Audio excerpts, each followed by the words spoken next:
الحمد للہ الکریم الوہاب، الحمد للہ الرحیم التواب، الحمد للہ الہادی الی الصواب، مزیل الشدائد وکاشف المصائب، فارج الہم کاشف الغم، مجیب دعوت المضطر، سبحانہ یسمع جہر القول وخفی الخطاب۔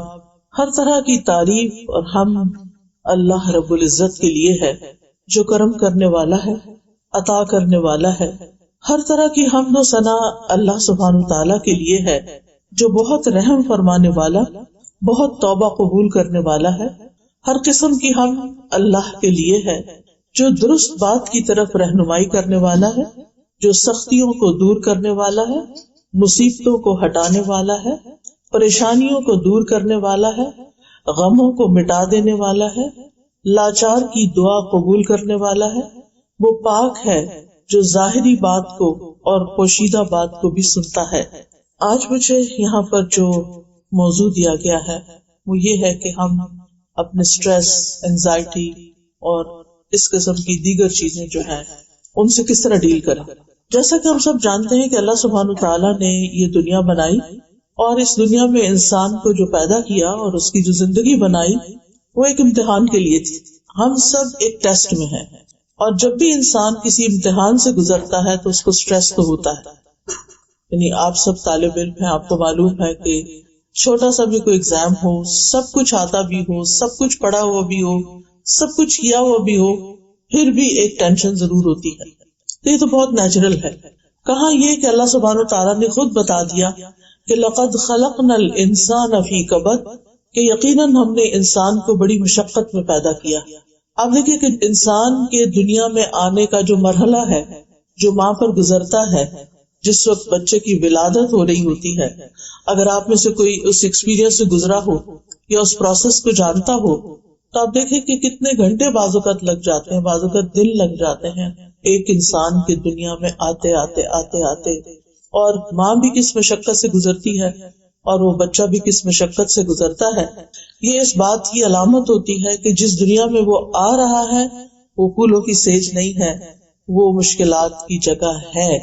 یہاں پر آسانیاں بھی ہیں لیکن مشکلات بھی ہیں، اگرچہ آسانیاں اور نعمتیں اور امن ان مشکلات سے زیادہ ہیں، لیکن انسان کی فطرت میں ایک حساسیت ہے، ایک سینسٹیوٹی ہے، لہذا امن کا جو وقت ہے، سکون کا جو وقت ہے، وہ تو ہم فار گرانٹیڈ لیتے ہیں، وہ ایسے ہی گزر جاتا ہے۔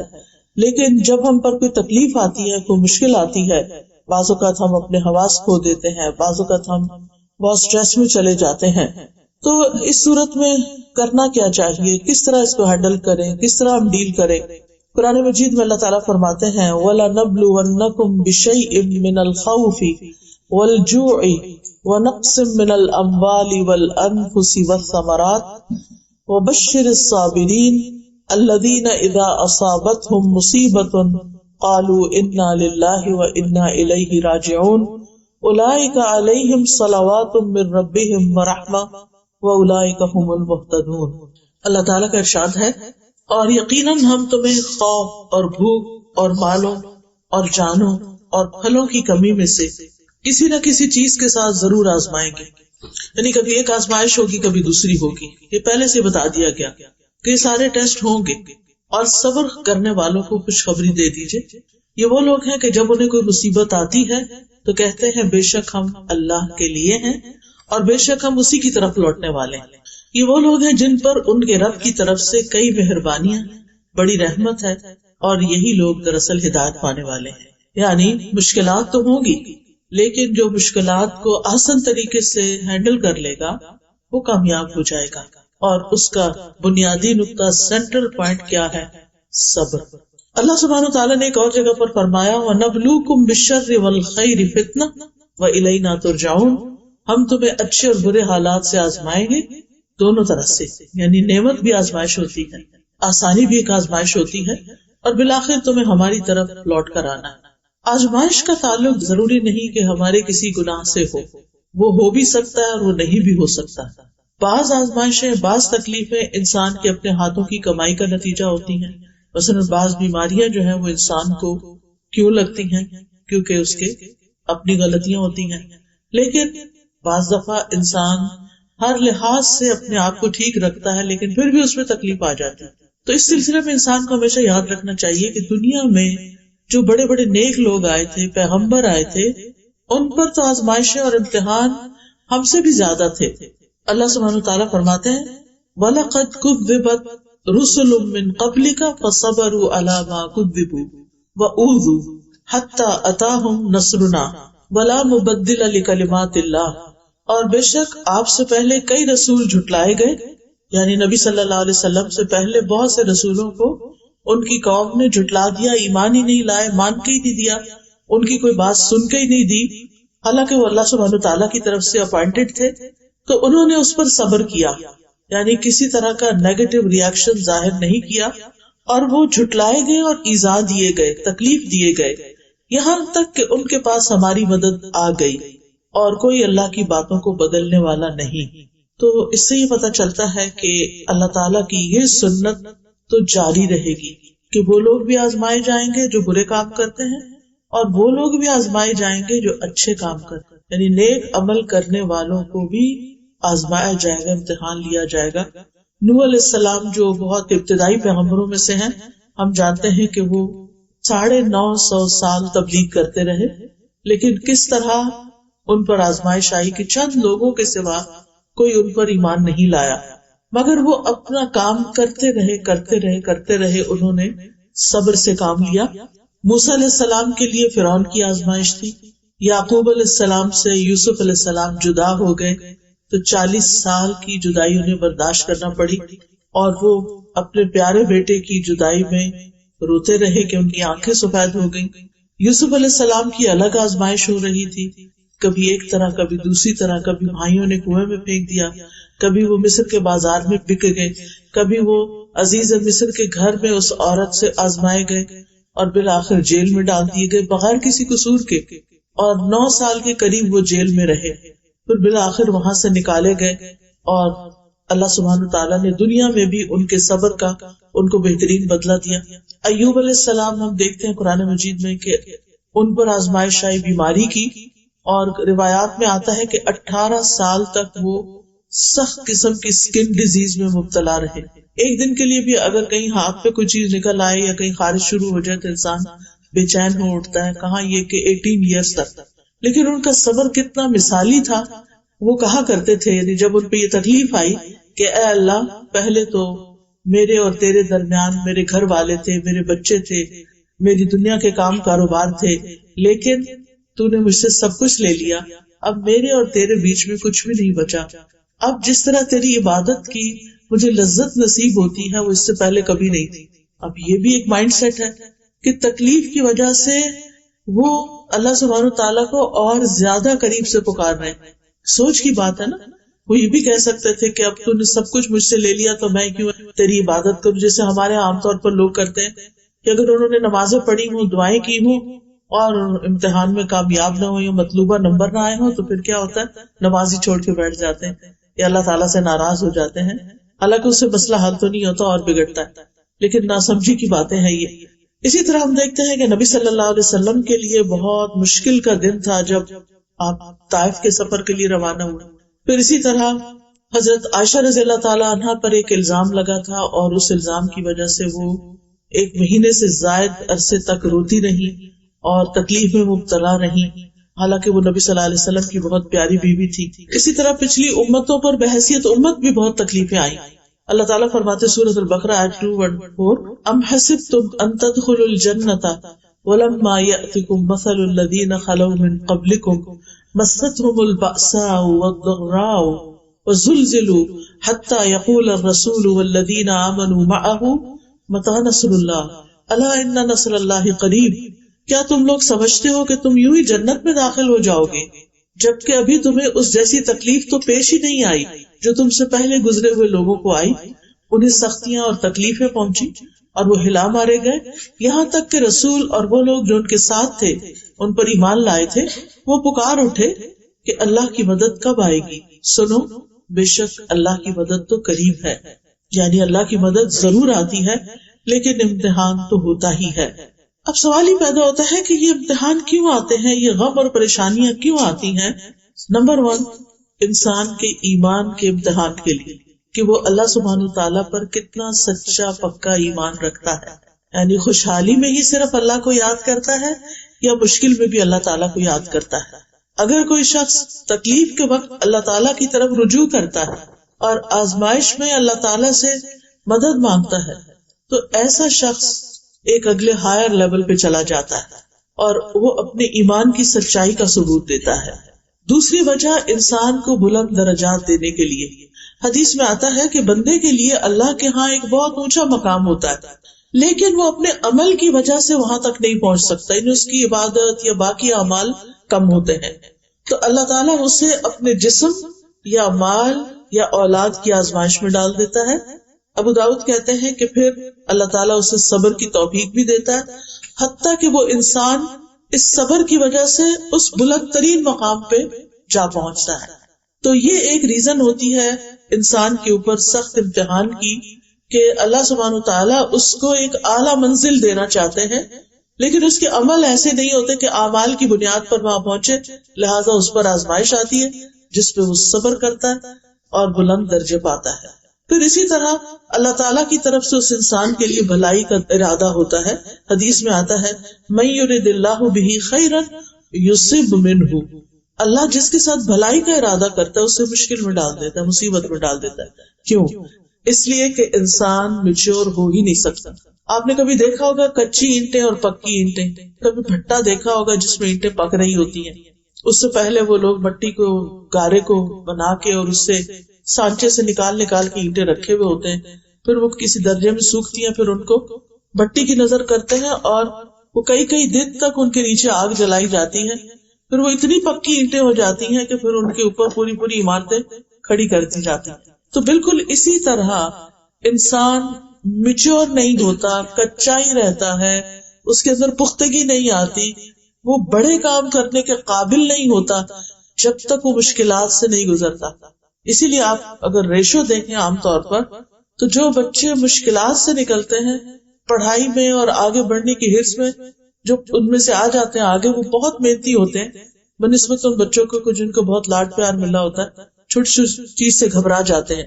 تو انسان کو اس زندگی میں کچھ کرنے کے لیے بہت سا صبر چاہیے ہوتا ہے، بہت سی محنت چاہیے ہوتی ہے۔ اب آپ دیکھیے کہ جن لوگوں نے بڑی بڑی ایجادات کی ہیں انہوں نے اپنی پوری زندگی اس کام میں کپا دی، انہوں نے بھوک پیاس بھی کاٹی، انہوں نے گمنامی بھی کاٹی، اور انہیں دنیاوی طور پر کوئی زیادہ فائدہ حاصل نہیں ہوا۔ مرنے کے بعد ان کا نام روشن ہو گیا، ان کو کیا فائدہ ہوا ان کی زندگی میں؟ ہم آرام سے بیٹھ کے پیناڈول کھا لیتے ہیں، ہمیں یہ بھی نہیں پتا کہ کس نے یہ ایجاد کی تھی، اس کی زندگی ریسرچ کرتے کرتے کس مشکل سے گزری تھی، کس تکلیف سے وہ شخص گزرا ہوگا جس نے ایک اتنی فائدے کی چیز انسانوں کے لیے بنا لی کہ ذرا سی درد ہوتی انسان بغیر سوچے سمجھے کھا کے اور اپنے آپ کو پھر کام میں مشغول کر لیتا ہے۔ اس وقت بھی آپ جانتے ہیں کہ میڈیسن میں جو دو طرح کے لوگ ہوتے ہیں، ایک تو پریکٹیشنرز ہوتے ہیں اور ایک سائنٹسٹ ہوتے ہیں، اکیڈیمیا ہوتے ہیں، تو اس میں بہت کم لوگ ریسرچ اور اکیڈیمکس کی طرف جاتے ہیں کیونکہ اس میں بظاہر ریوارڈ نظر نہیں آتا، بہت قربانی کرنی پڑتی ہے، آپ کو پیسے بھی کم ملتے ہیں۔ اس کے برعکس وہ لوگ جو اچھے ہائیلی کوالیفائڈ ہوتے ہیں، پریکٹس شروع کر دیتے ہیں میڈیسن کی، آپ دیکھیں کہ زندگی بالکل الگ ہوتی ہے، وہ دنیا کی زندگی کو انجوائے کر رہے ہوتے ہیں، پیسے سے، شہرت سے، بہت سی چیزوں سے۔ لیکن جو سائنٹسٹ ہوتے ہیں عام طور پر آپ ان کی اگر زندگیوں کے بارے میں پڑھیں تو آپ حیران ہو جائیں گے کہ کس قدر سادہ زندگی وہ گزارتے ہیں، کس قدر محنت کی، مشقت کی۔ اسی طرح دین میں جنہوں نے بڑا بڑا نام پیدا کیا، مثلا امام بخاری ہیں، ان کی کتاب اللہ کی کتاب کے بعد سب سے صحیح کتاب بتائی جاتی ہے۔ امام بخاری 16 سال کی عمر میں اپنے گھر سے نکلے تھے علم حاصل کرنے کے لیے، اور 16 سال تک وہ گھر واپس نہیں گئے۔ اس دوران انہوں نے احادیث اکٹھی کی، ان کو چھانٹا، پرکھا، دیکھا، اور پھر کتاب لکھی، صحیح احادیث پر مشتمل کتاب لکھی، صحیح البخاری۔ ہم میں سے آج کس کا یہ یارہ ہے، یہ کس کے اندر یہ ہمت ہے کہ وہ 16 سال اپنے گھر والوں کی شکل بھی نہ دیکھے اور 16 سال تک اپنے گھر والوں سے کوئی بات بھی نہ کرے؟ آج تو ہمارے پاس ویڈیو کالز کا سسٹم ہے اور اتنی ساری چیزیں آ گئی ہیں کہ ہمیں کوئی مشکل نہیں، ہم دنیا کے کسی بھی حصے میں ہو، ہم کنیکشن میں ہی رہتے ہیں۔ پہلے تو کہا جاتا تھا میرا سلام فلاں کو پہنچانا، یہ بھی ایک بڑا کام سمجھا جاتا تھا. تو اب تو یہ بھی کسی کو کہنے کی ضرورت نہیں، آپ خود ہی کافی ہیں، جس کو چاہے سلام کر لیں. تو اس میں آپ دیکھیے کہ انہوں نے 16 سال لگا کر ایک کتاب لکھی. امام مالک کی کتاب موطا امام مالک سب سے پہلی حدیث کی کتاب ہے جس کی تیاری میں ان کو 40 سال لگے، کیونکہ اس وقت احادیث جمع نہیں تھی. 40 سال ان کو لگے. تو ان کو کسی نے کہا کہ اور لوگ بھی آپ کو دیکھا دیکھی یہ کتاب لکھنے لگ گئے ہیں ایسی. تو انہوں نے کہا کہ ما کان للہ بقیہ، جو اللہ کے لیے ہوگا وہ باقی رہ جائے گا. اور واقعی ان کی کتاب باقی رہ گئی اور باقی کتابیں معلوم نہیں کہاں گئی. تو کہنے کا مطلب یہ ہے کہ جس نے بھی زندگی میں کوئی بڑا کام کیا اس نے مشکلات سہی. من طلب العلا سحر اللیالی، جس نے بلندیاں طلب کی وہ راتوں کو جاگا. رات کی نیند کس کو پیاری نہیں ہوتی، لیکن وہ راتوں کو جاگتا ہے. اور اس میں ہم دیکھتے ہیں کہ امام بخاری کے ساتھ ایک طالب علم اور تھے، وہ کہنے لگے ایک مرتبہ مجھے ان کے ساتھ رات گزارنے کا موقع ملا. میں نے گنا کہ امام بخاری رات 18 مرتبہ اٹھے، رات کے دوران 18 بار اٹھے، دیا جلایا، کچھ لکھا، بند کیا، پھر سو گئے، پھر اٹھے، پھر کچھ لکھا. معلوم نہیں خواب میں دیکھتے ہوں گے یا ان کے ذہن یعنی سو کے بھی نہیں سوتے ہوں گے. تو کہنے کا مطلب یہ ہے کہ یہ وہ لوگ ہیں کہ جنہوں نے اپنی زندگیاں مشقت میں گزاری لیکن دنیا کو ایک بہت بڑا فیض پہنچا گئے. آج بھی ایسے لوگ ہیں، ایسے ریسرچرز ہیں کہ جو بعض اوقات صرف جنگلوں میں ہی رہ کے زندگی بسر کرتے تھے. ایک چھوٹی سی ویڈیو جو ہم 2-3 منٹ میں دیکھ لیتے ہیں نا کسی پرندے کی ساری زندگی کی، کہ کس طرح وہ بڑا ہوتا ہے اور گھر بناتا ہے اور کس طرح بچے دیتا ہے اور کس طرح بچے اڑ جاتے ہیں. وہ 60 ڈیز بھی ریسنٹلی کسی نے مجھے بھیجی، تو بہت ہی انٹرسٹنگ تھا. اللہ کی تخلیق پہ غور کرنا چاہیے. اس ٹیکنالوجی کے دور میں ہر چیز بری بھی نہیں ہے. خیر، تو اس میں دیکھ رہی تھی کہ 60 ڈیز کی ویڈیو تھی. اب میں سوچی تھی اس شخص نے جو یہ ویڈیو بنائی ہے یہ 60 ڈیز تک کانسٹنٹ آبزرویشن کرتا رہا اس پرندے کی کہ کس طرح یہ گھر بنانے سے لے کے انڈے دینے سے لے کے اور بچوں کو پالنے سے لے کے کس طرح یہ ایک بچہ پھر اڑ جاتا ہے. تو چھوٹا سا بھی کام کرنا تو انسان کو محنت اور صبر کی ضرورت ہوتی ہے. اس کے بغیر اگر آپ صرف ایک حیوان کے لیول پر زندگی بسر کرنا چاہتے ہیں، گائے بھینس کے لیول پر، تو آپ دیکھیں اس کی زندگی میں کیا ہے. صبح سو کے اٹھتے ہیں، کھاتے ہیں، پیتے ہیں، دودھ دیتے ہیں، پھر کوئی کھانا شروع کر دیتے ہیں، پھر دوبارہ سو جاتے ہیں بیٹھے بیٹھے یا کھڑے کھڑے، پھر دوبارہ کچھ کھا لیتے ہیں. کئی دفعہ دیکھو کھانا ہی کھانا، ان کے 4 پیٹ ہوتے ہیں، آپ کو معلوم ہی ہوگا. اور کام ان کا کیا صرف ہمارے لیے دودھ بنانا یا پھر اپنے بچے پیدا کرنا اور ان کے بچے کچھ ان کا دودھ پی لیتے ہیں. تو اب آپ سوچئے کہ ایک وہ زندگی ہے کہ جس میں آپ اٹھے کھائیں پیئیں اور سو جائیں اور پھر اٹھے کھائیں پیئیں اور کہیں نکل جائیں اور اٹھے کھائیں پیئیں اور پھر، تو یہ زندگی تو حیوانوں کی زندگی ہوتی ہے، انسانوں کی تو نہیں ہوتی. لیکن ظاہر ہے کہ انسانوں کو جب کوئی کام کرنا پڑتا ہے تو اس میں انہیں مشقت ہوتی ہے، اور جب مشقت ہوتی ہے تو پھر انسان کو تکلیف پہنچتی ہے اور انسان کی استقامت ختم ہونے لگتی ہے. جو بھی اس نے کام شروع کیا تھا آدھے میں چھوڑ کے نکلنا چاہتا ہے اسے. اور پھر آپ سوچئے کہ اس کا نتیجہ کیا ہوتا ہے یا انجام کیا ہوتا ہے. وہاں تک تو وہ نہیں پہنچ سکتا جہاں تک اس کے لیے پہنچنا ہوتا ہے. اگر انسان یہ بات یاد رکھے کہ غموں سے پاک زندگی صرف جنت کی زندگی، دنیا میں یہ نہیں ہو سکتا، تو پہلے سے ہم مینٹلی پریپیئرڈ ہوں گے کہ اس دنیا میں تو امتحان ہوں گے. دیکھنے کی بات یہ ہے کہ مجھے کیا کرنا ہے، تو اس میں پھر انسان اس کے مطابق اپنی زندگی بسر کرتا ہے. جنت ایسی جگہ ہے جہاں صحت ہی صحت ہے، بیماری نہیں، زندگی ہے کبھی موت نہیں ہوگی، جوانی ہے کبھی بڑھاپا نہیں آئے گا، آرام ہے کبھی بے سکونی نہیں ہوگی. اور کہا جائے گا پکار کر یہ جنت ہے جس کے تم وارث بنائے گئے ان اعمال کے بدلے جو تم کر کے آئے. یعنی دنیا میں تم نے مشقتوں میں زندگی بسر کی، کام کیا، محنت کی. ظاہر ہے کہ اٹھ کے وضو کرنا ہی ایک بڑا مشکل کام لگتا ہے، اور اس کے بعد نماز پڑھنا، نماز میں بھی صرف فرض نہیں نوافل کا اہتمام کرنا. تو یاد رکھیے کہ دنیا ہے ہی کام کی جگہ، اور اس کام میں ہی انسان کا آرام ہے. اور جب انسان کام چھوڑ دیتا ہے اس کی زندگی میں چیلنجز نہیں رہتے اور بالکل وہ ایک آرام کی زندگی بسر کرتا ہے، تو وہاں سے پریشانیاں شروع ہوتی. جو کہتے ہیں نا خالی ذہن شیطان کا گھر، پھر شیطان اس کے اندر مستقل وسوسے ڈالتا رہتا ہے. اب سوال یہ پیدا ہوتا ہے کہ کیا پھر انسان کو پریشان رہنا چاہیے، غمگین رہنا چاہیے؟ ہرگز نہیں. ہمارا دین یہ نہیں کہتا کہ تم غم مناؤ کیونکہ یہ ایمان کا حصہ ہے، ایسا کچھ بھی نہیں ہے. یہاں پر غم انسان کے اوپر آنے والی مصیبتوں میں سے ایک مصیبت ہوتی ہے، اور جنت میں جا کے انسان کہے گا الحمدللہ الذی اذھب عنا الحزن، اللہ کا شکر جس نے ہمیں غم سے نجات دی۔ مومن کا غم کیا ہوتا ہے؟ مومن دنیا کی حقیر چھوٹی چھوٹی چیزوں کا غم نہیں کرتا۔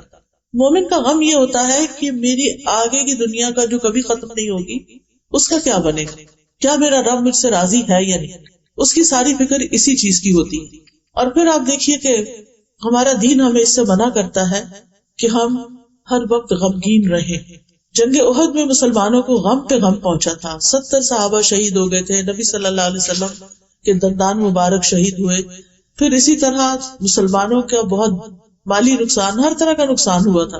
لیکن اللہ سبحانہ وتعالیٰ نے فرمایا فَأَثَابَكُمْ غَمًّا بِغَمٍّ لِكَيْ لَا تَحْزَنُوا عَلَىٰ مَا فَاتَكُمْ، اللہ نے تمہیں رنج پہ رنج دیے، غم پہ غم دیے، مشکل پہ مشکل ڈالی، تاکہ تم ایسی بات پہ غم نہ کرو جو تمہارے ہاتھ سے نکل گئی۔ یعنی جو چیز ہمارے ہاتھ سے چھٹ گئی، اگر کوئی اپرچونٹی نکل گئی، ہم کہیں سلیکٹ نہیں ہوئے کسی پروموشن کے لیے، کسی چیز کے لیے، اب وہ کچھ نہیں سکتا، اب صبر کر کے آئندہ کی تیاری کرو۔ لیکن ہم تیاری کیسے کریں؟ ہم تو پچھلے غم سے نہیں نکل رہے۔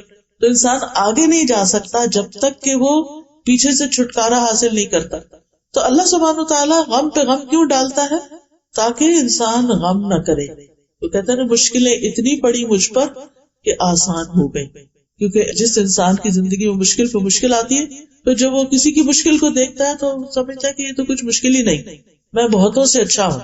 پھر اسی طرح موسیٰ علیہ السلام کی والدہ کو جب حکم ہوا کہ وہ ان کو سمندر میں بہا دے، تو ایسی صورت میں اللہ سبحانہ وتعالیٰ نے ان کو حکم دیا وَأَوْحَيْنَا إِلَىٰ أُمِّ مُوسَىٰ، ہم نے ام موسیٰ کی طرف وحی کی ان ارضعیہ، کہ موسیٰ کو دودھ پلاتی رہ، فَإِذَا خِفْتِ عَلَيْهِ فَأَلْقِيهِ فِي الْيَمِّ، پھر جب تجھے اس کی زندگی کے بارے میں خوف ہو تو تم اس کو سمندر میں ڈال دینا، وَلَا تَخَافِي وَلَا تَحْزَنِي، نہ خوف کرنا نہ غم کرنا، تو بے شک ہم اسے تیرے پاس واپس لانے والے، یعنی یہ وقت گزر جائے گا، یہ ایک امتحان ہے۔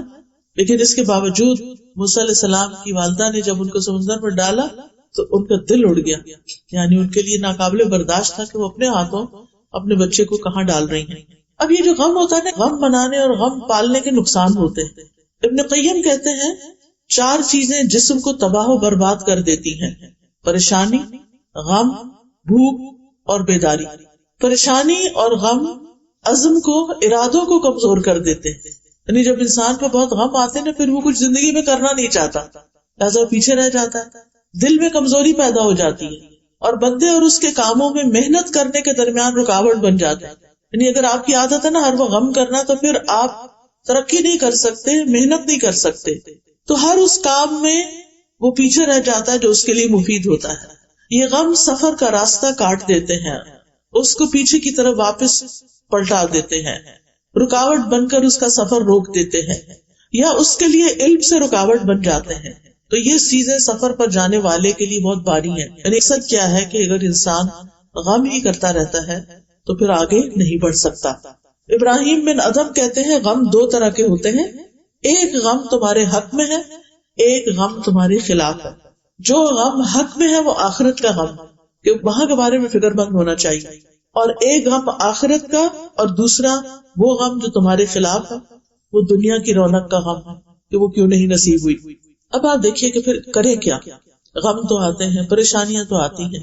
سب سے پہلا کرنے کا کام یہ ہے کہ ہمیں اپنے رب سے مضبوط تعلق قائم کرنا چاہیے، اپنے غموں، دکھوں، تکلیفوں، پریشانیوں کی فریاد اپنے رب کے سامنے۔ ہم پوری دنیا کو سناتے ہیں کہانیاں اپنی، اللہ کے سامنے نہیں رکھتے۔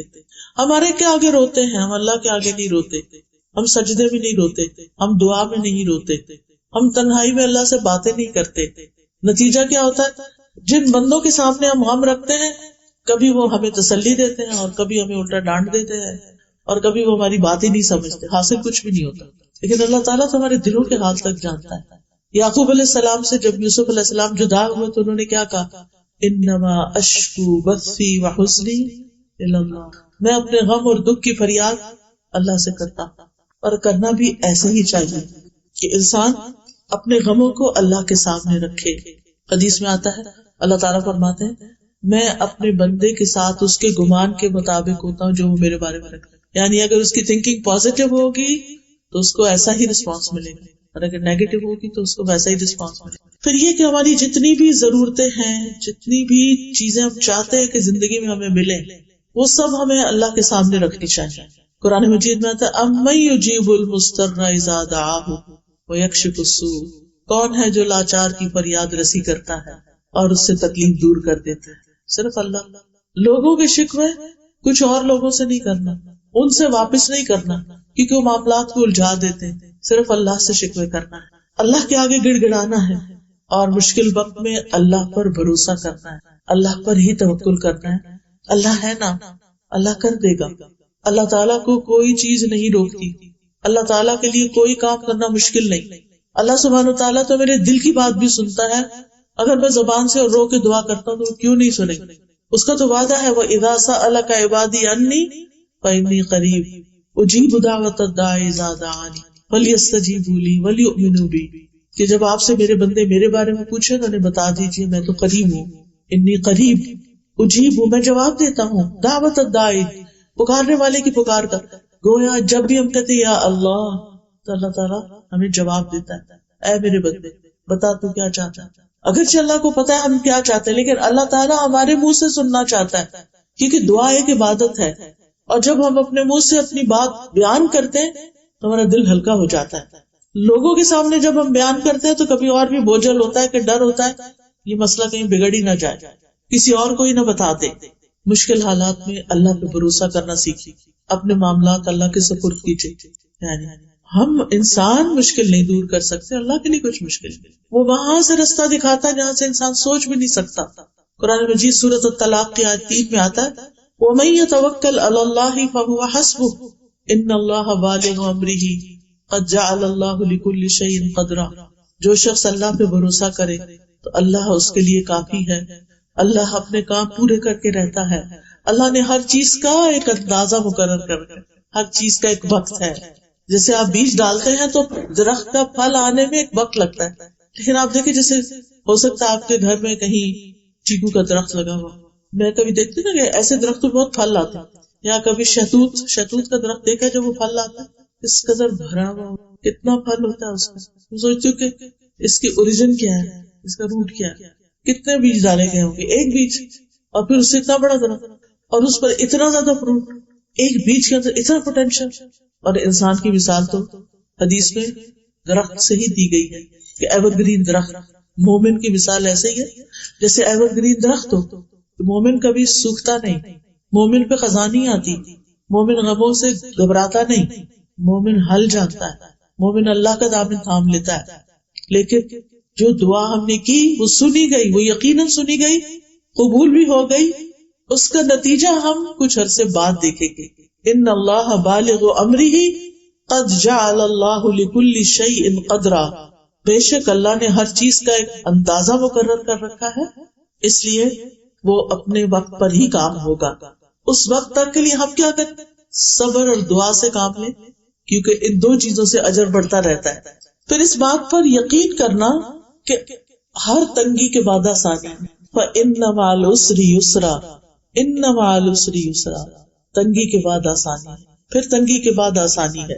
اور یہ یاد رکھنا کہ ہر تنگی کے ساتھ دو آسانیاں ہیں، کیونکہ 2 دفعہ آسانیوں کا ذکر آیا ہے. پھر اچھا وقت آنے کا انتظار کرنا، مایوس نہیں ہونا، موت کا ہی نہیں سوچنے لگ جانا، مرنے کی باتیں نہیں کرنا، ہوپ فل رہنا. کیونکہ ہمارے سر میں شدید درد تو ہم کہتے ہیں بس پتہ نہیں ہم بچیں گے، پھر پھٹ ہی نہ جائے رکھ، سر میں سے کچھ پھٹ گیا تو علاج بھی کوئی نہیں. لیکن امید اچھی رکھنا، سوچ اچھی رکھنا، دعائیں جو اللہ نے سن لی آپ کے لیے ذخیرہ کر دی اس کے بارے میں سوچ اچھی رکھنا. پھر اسی طرح اللہ تعالیٰ کے احکامات کی حفاظت کرنا. نبی صلی اللہ علیہ وسلم نے فرمایا احفظ اللہ یحفظک، تم اللہ کے احکام کی حفاظت کرو اللہ تعالیٰ تمہاری حفاظت کرے گا. اور اس میں سب سے پہلا حکم کون سا ہے؟ نماز. تو نماز پڑھنے والے کو اللہ کی رحمت ملتی ہے. نبی صلی اللہ علیہ وسلم نے فرمایا جب تم میں سے کوئی آدمی نماز کے لیے کھڑا ہوتا ہے تو رحمت الہی اس کی طرف متوجہ ہو جاتی ہے، یعنی اللہ سبحانہ وتعالیٰ آپ کی طرف توجہ فرماتا ہے، اور نماز کے بعد پھر آپ جو دعا کرتے ہیں وہ دعا بھی قبول ہو جاتی ہے.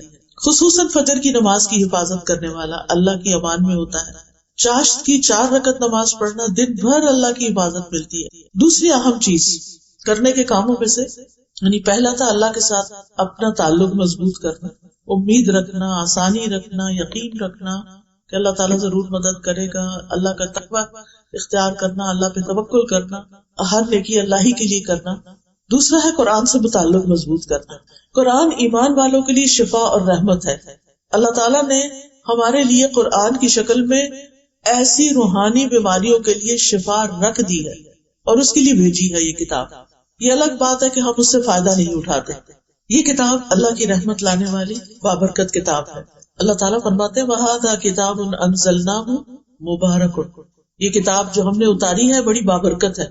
یعنی اگر تمہاری زندگیوں میں ہوگی تو اس سے تمہیں برکت ملے گی. اس کا پڑھنا، اس کو سمجھنا، اس کے مطابق زندگی بسر کرنا، اس کی تعلیم دینا. لیکن اس کے ساتھ کرنا کیا، اصل کام کیا؟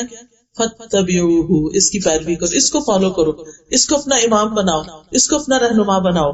وَاتَّقُوا، اور ڈرو، لَعَلَّكُمْ تُرْحَمُونَ، تاکہ تم رحم کیے جاؤ. یہ کتاب اللہ سے جوڑنے کا بہترین طریقہ ہے. پیچھے بات کی تھی نا میں نے کہ اللہ سے تعلق قائم کرے. کیسے کریں؟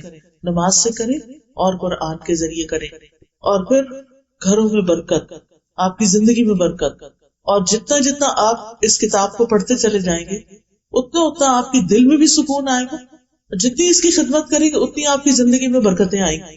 پھر چونکہ ہر وقت انسان قرآن نہیں پڑھ سکتا تو پھر چلتے پھرتے اور کام کرتے ہوئے کیا کرے انسان؟ اللہ کا ذکر کثرت سے کرے. اور خاص طور پر جو مشکل اگر آئی ہے تو اس کے لیے یا حی یا قیوم برحمتک استغیث یا ذا الجلال والاکرام یا بدیع السماوات والارض یا اللہ یا اللہ یا رحمان یا رحیم. اللہ تعالیٰ خود فرماتے ہیں کہ اللہ سبحانہ تعالیٰ کے ناموں سے اس کو پکارو، اس سے دعائیں جلد قبول ہوتی. ذکر کرنے سے اور مسلسل ذکر سے دل کو سکون مل جاتا ہے، سٹریس کم ہو جاتا ہے. ذکر روح کی غذا ہے. یہ سٹریس اور انزائٹی کیوں ہوتے ہیں اس کے بارے میں پڑھ رہی تھی کہ یہ اوپر سرفیس پہ جو سمپٹم نظر آتی ہیں یہ اصل میں ہمارے سب کانشیس کے اندر بہت کچھ پیچھے جا چکا ہوتا ہے جو ان پلیزنٹ ہوتا ہے، اور پھر ایک دن آتا ہے کہ وہ سرفیس پہ آ جاتا ہے، ہمارا بیہیویئر چینج ہو جاتا ہے. اگر ہم اس کے اندر، کیونکہ انسان کے اندر ایک طلب تو ہے نا کسی چیز کی. بازو کا سمجھتا ہے انسان شاید مجھے مال چاہیے، مجھے کمپینین چاہیے، مجھے سیر و تفریح چاہیے. یہ سب کچھ کرنے کے بعد پھر کیوں ہے آپ پریشان؟ تو اب تو آپ کو خوش ہو جانا چاہیے. وہ اس لیے کہ صرف ان چیزوں سے یہ ویکیوم نہیں بھر سکتا. اگر آپ اللہ تعالیٰ سے ایک تعلق قائم کریں گے، اس کے دین سے تعلق قائم کریں گے، قرآن سے تعلق قائم کریں گے، تو پھر وہ جو اندر جو سب کانشیس ہے، جو کچھ آپ پڑھتے جائیں گے، سنتے جائیں گے، اندر جا کر وہ اس کو آلٹر کرنا شروع کر دے گا، بیماری کو باہر نکالے گا اور اپنی جگہ بنائے گا. کیونکہ جاء الحق وزہق الباطل ان الباطل کان زہوقا، حق آ گیا، باطل چلا گیا. تو جو باطل وسوسے شیطان کی باتیں اور بہت کچھ دل میں بیٹھا ہوا ہوتا ہے، وہ حق بات یعنی قرآن کی بات آ کر اس کو نکال دیتی ہے. اور ذکر سے انسان کو زندگی ملتی ہے، رحمت اور سکینت ملتی ہے، پریشانی اور خوف زائل ہوتا ہے، شیطان کے حملوں سے بچاؤ حاصل ہوتا ہے. ابن قیم کہتے ہیں اللہ کا ذکر مشکل کو آسان کر دیتا ہے، تنگی اور مشقت کو کم کر دیتا ہے. بس جب بھی کسی مشکل پر اللہ کا نام ذکر کیا جاتا ہے تو وہ آسان ہو جاتی ہے. جب بھی کسی مشقت پر اللہ کا ذکر کیا جاتا ہے تو وہ بھی آسان ہو جاتی ہے. اور جس کسی تکلیف پر، سختی پر اللہ کا ذکر کیا جاتا ہے وہ زائل ہو جاتی ہے. اور جس تکلیف پہ اللہ کو یاد کیا جاتا ہے وہ ختم ہو جاتی ہے. اللہ کے ذکر کی تو بہت سی قسمیں ہیں. سبحان اللہ و بحمدہ، سبحان اللہ العظیم، سبحان اللہ، الحمدللہ. ایک دفعہ کہنا میزان کو بھر دیتا ہے. یعنی استغفر اللہ، بہت ساری چیزیں، درود شریف، آیت کریمہ، ان میں سے جو بھی چیز آپ پڑھنا چاہیں پڑھتے جائیں. لیکن ان سب میں جو بہترین چیز ہے جس سے انسان کی مشکلات حل ہوتی ہیں وہ استغفار ہے، اللہ سے گناہوں کی معافی مانگنا. کیونکہ ہمارے اور اللہ کے بیچ میں جو چیز رکاوٹ ڈالتے ہیں وہ ہمارے ہی گناہ ہوتے ہیں. مثلا نماز نہیں پڑھی، مثلا زبان سے لوز ٹاک، مثلا کسی کا حق مار دیا، کسی کو ذلیل کر دیا، کسی کو بے عزت کر دیا، کسی کو پریشان کر دیا، یہ ساری چیزیں اس میں آ جاتی ہیں. پھر روزی میں کشادگی اور مال میں بڑھوتری بھی استغفار سے ہوتی ہے. بہت زیادہ خیر و برکت اور بارشوں کا اترنا اور جسم کی طاقت کا سامان ہونا، یہ بھی اسی استغفار کے ساتھ ہے. پھر یہ کہ ہمیں ایک اور کام کرنا چاہیے، وہ ہے اللہ سے اچھا گمان، کہ اگر تکلیف بھی آئی ہے تو میرے رب نے کسی وجہ سے بھیجی ہے اور اس کا نتیجہ اچھا ہی ہوگا. اللہ کی تقسیم پہ راضی رہنا. اگر ہم سے کسی کو زیادہ مل گیا تو اس سے جیلس نہیں ہونا کیونکہ جالسی تو ہمارے اندر آگ بھڑکا رہی ہے، اس کو کیا جاتا ہے، اس کو تو کچھ نہیں ہوتا، کیونکہ جو کچھ انسان کو ملتا ہے وہ انسان کے لیے ایک امتحان ہی ہوتا ہے. اگر وہ ہمیں نہیں ملا، کسی اور کو ملا، تو اسی کا امتحان ہوگا، ہمارا تو نہیں ہوگا. پھر یہ یاد رکھے کہ مایوس ہونا کبیرہ گناہ ہے، اور ملنے والے اجر پہ نظر رکھنا جو ہے انسان کے حوصلے بلند کر دیتا ہے. پھر صبر اور شکر لازم کر لیں زندگی میں، مشکلات پہ صبر اور نعمتوں پہ شکر. کوئی بھی نعمت جو آپ کو ملے، چھوٹی ہو یا بڑی، فوراً اللہ کا شکر ادا کریں. غموں پر، دکھوں پر، تکلیفوں پر صبر. فاصبر صبرا جمیلا. اللہ سبحانہ تعالیٰ ایسے لوگوں کی تعریف کرتے ہیں جو صبر سے کام لیتے ہیں، اور پھر یہ تعریف ہر حال میں ہونی چاہیے. ایک اور چیز جو مشکلات کو ٹالتی ہے وہ ہے صدقہ خیرات. ہمیں ہر روز کچھ نہ کچھ ضرور صدقہ کرنا چاہیے، تھوڑا ہو یا زیادہ. اگر روز کے روز راستے میں کئی مسکین آتے ہیں تو دے دیں، ورنہ اکٹھا کر کے کسی خیر کے کام میں، کسی بڑے پروجیکٹ میں بھی لگا سکتے ہیں. پھر اسی طرح صدقہ جسم کی حفاظت کرتا ہے، بیماریوں سے محفوظ رکھتا ہے، مشکلات اور پریشانیوں کو دور رکھتا ہے. پھر ہے خیر کے کاموں میں والنٹیئر کرنا. ہر کام کمائی کا ذریعہ نہ بنائیں. کچھ کام زندگی میں ایسے رکھیں کہ جو صرف اور صرف اللہ کے ہاں اس کا ریوارڈ پانا ہے، اس کا اجر اللہ سے لینا ہے. اس سے آپ کے دل کو بہت سکون ملے گا. اللہ تعالیٰ فرماتے ہیں جو شخص بھی نیک عمل کرے، خواہ مرد ہو یا عورت، بشرطے کہ وہ مومن ہو، تو ہم اسے پاکیزہ زندگی بسر کرائیں گے، اور آخرت میں ان کے بہترین اعمال کے مطابق انہیں ان کا اجر دیا جائے گا. یعنی ایسے لوگوں کو قیامت کے دن پھر اجر ملے گا. پھر آپ دیکھیے دوسروں کی پریشانیوں پہ غور کر کے اپنی پریشانی کو کمپیئر کر کے چھوٹا سمجھنا. اور پھر نیکسٹ ہے مثبت مصروفیات کے حامل لوگوں سے دوستی کرنا. ایسے لوگوں سے دوستی کرنا جو صالحین میں سے ہوں. ایسے لوگوں سے دوستی کرنا کہ جن کا تھاٹ پروسیس بہت ہی پازیٹیو ہے، وہ ہر چیز میں خیر ڈھونڈ لیتے ہیں. اور ویسے بھی انسان جس کے ساتھ بیٹھتا ہے اسی کے عادات میں ڈل جاتا ہے. مثبت دوستی جو ہے اس کے اثرات بھی مثبت ہی ہوتے ہیں. اور سارے غموں میں سے بہترین غم آخرت کا غم ہے. ہم میں سے ہر ایک اگر وہ غم لگا لے حقیقی معنوں میں، تو اس کے لیے تیاری بھی کرے، پلان بھی کرے، اپنے دل و دماغ کو اسی کام میں لگا دے، اور پھر ہمیشہ کے لیے اللہ سے اس کا اجر پائے. پھر کثرت سے دعا کرنا. دعاؤں کی کثرت ہونی چاہیے، خوشحالی میں بھی تکلیف میں، دونوں حالتوں میں دعائیں کرنا. دعا تقدیر کو بدل دیتی ہے. پورے یقین سے دعا کرنا، اوپر اوپر سے نہیں. اللہ سبحانہ تعالیٰ سے دعا کرتے ہوئے انسان کوئی شرط نہ لگائے، بلکہ اللہ کی راہ میں کھلا دے اور اچھے کی امید رکھے. پھر ہم و غم کی جو دعائیں ہیں ان دعاؤں میں سے وہ دعائیں نکال کے پڑھنا، اور غم اور دکھ و تکلیف کو جو دور کرتے ہیں کلمات، ان میں سے سب سے بہترین کلمات درود شریف کی کثرت. اٹھتے بیٹھتے درود شریف پڑھتے رہے. انشاءاللہ العزیز زندگی میں بہت سی بھلائیاں آئیں گی، بہت سی خیر آئے گی. اور انشاءاللہ جب آپ خیر کو پا لیں گے تو اس کو پکڑ کر رکھیں، چھوڑ نہ دیں. اللہ تعالیٰ ہمارا حامی و ناصر ہو. ہاں، اس کا میں ایک علاج آپ سب کو بتاتی ہوں، نوٹ کر لیں. ہے تو دعا. مجھے بہت فائدہ ہوا اس کا، کیونکہ میرے پہ بہت ساری ذمہ داریاں ہوتی ہیں، ایک کام کے بعد ایک کام، ایک چیز کے بعد ایک چیز. یعنی مینٹلی میں بہت زیادہ آکیوپائڈ ہوتی ہوں. اگر فزیکلی میں کچھ نہیں بھی کر پاتی تو مینٹلی بہت آکیوپائڈ ہوتی ہوں. اس کی وجہ سے پھر میں بھی اوور تھنک کرنے لگ جاتی تھی اور ریلیکس نہیں ہو پاتی. نبی صلی اللہ علیہ وسلم نے ایک دعا سکھائی ہے کہ اگر جیسے نماز میں ہماری خشوع نہیں ہوتا نا، اور بار بار دھیان ادھر جاتا ادھر جاتا، پتہ ہی نہیں چلتا، نماز بھول جاتی ہے، تو نماز کے اندر بھی اور نماز کے باہر بھی 3 دفعہ یہ دعا پڑھیں: اعوذ باللہ السمیع العلیم من الشیطان الرجیم من ہمزہ ونفخہ ونفثہ. تا کے ساتھ 3 دفعہ یہ دعا پڑھنی ہے. اعوذ باللہ السمیع العلیم من الشیطان الرجیم من ہمزہ ونفخہ ونفثہ. اعوذ باللہ السمیع العلیم من الشیطان الرجیم من ہمزہ ونفخہ ونفثہ. ایسے کر کے دل کے اوپر تھوکنا ہے. تھوکنے سے مراد یہ کہ ایک تو کہتے ہیں نا چھو، ایسے نہیں، چھو چھو چھو، جس میں ہلکی پھلکی تھوک بھی آ جائے بیچ میں سے. اتنا مجھے اس دعا کا فائدہ ہوا. میں ہر روز صبح فجر کے بعد پڑھتی ہوں، اور دن بھر اتنی کام اور ریلیکس، اور ورنہ پہلے اتنی انزائٹی ہو جاتی تھی، اچھا یہ تو ہوا نہیں، ابھی اگلا کب ہوگا، اور یہ کب ہوگا، اگر ٹریول کر رہے ہیں تو کب پہنچیں گے، کیا یہ خواہ بخواہ کے بیچے فائدہ تو کچھ نہیں. اب آپ دیکھیں کہ جب آپ ریلیکس ہوتے ہیں تو آپ اپنے آس پاس کو انجوائے کرتے ہیں. کوئی انسان ہے آپ کے ساتھ، اس کی بات سنتے ہیں، اس سے تبادلہ خیال کرتے ہیں، کہ مدد کرتے ہیں. یعنی 100 کام ہوتے ہیں، اور چھوٹی درخت دیکھ دیکھ کے خوش ہوتے رہتے ہیں. اللہ کی کریشن دیکھ کے خوش ہوتے ہیں. یعنی لائف کو انجوائے کرنا چاہیے.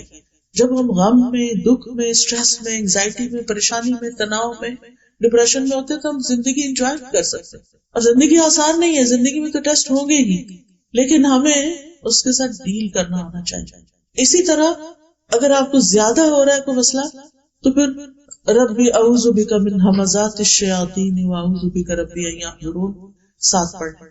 کچھ دن آپ ہر نماز کے بعد یہ 3 دفعہ پڑھ لیں، پھر آپ روٹین بنا لیں 1 دفعہ فجر میں 1 سے 9. اور ضروری نہیں کہ نماز کے بعد، اینی ٹائم آپ پڑھ سکتے ہیں، لیکن انشاءاللہ. کیونکہ ہوتا یہ کہ شیطان ہمارا دشمن ہے. اللہ تعالیٰ بھی فرماتے ہیں قرآن مجید میں تمہارا دشمن ہے تم اسے دشمن سمجھو، لیکن ہم سمجھتے نہیں ہیں. ہم کہتے ہیں وہ کیا کر لے گا ہمارا، ہم خود ہی بہت اسٹرانگ ہیں. ہم اتنے اسٹرانگ نہیں ہیں، وہ ہمیں چاروں طرف سے گھرتا ہے. اس نے کہا تھا ثم لآتینہم من بین ایدیہم ومن خلفہم وعن ایمانہم وعن شمائلہم، کہ میں ان میں سے اکثریت کو اپنے راستے پہ لے جاؤں گا، ان کے آگے سے آؤں گا، پیچھے سے آؤں گا، دائیں سے آؤں گا، بائیں سے آؤں گا. ولا تجد اکثرہم شاکرین، اور ان میں سے اکثریت کو آپ شکر گزار نہیں پائیں گے. شکر ادا کرنے کے لیے نعمتوں کو جاننا، دیکھنا ضروری ہوتا ہے. جب ہماری آنکھوں کو ہماری نعمتیں ہی نظر نہیں آتی تو ہم نے شکر کیا کرنا. تو یہ یعنی شیطان کا ایک بہت بڑا ہتھیار ہے کہ ہمارے اندر ایسے وسوسے، ایسے خیالات، ایسی باتیں ڈالنا شروع کر دیتا ہے کہ جس کی وجہ سے پھر ہم خواہ پریشانی کا شکار ہو جاتے ہیں.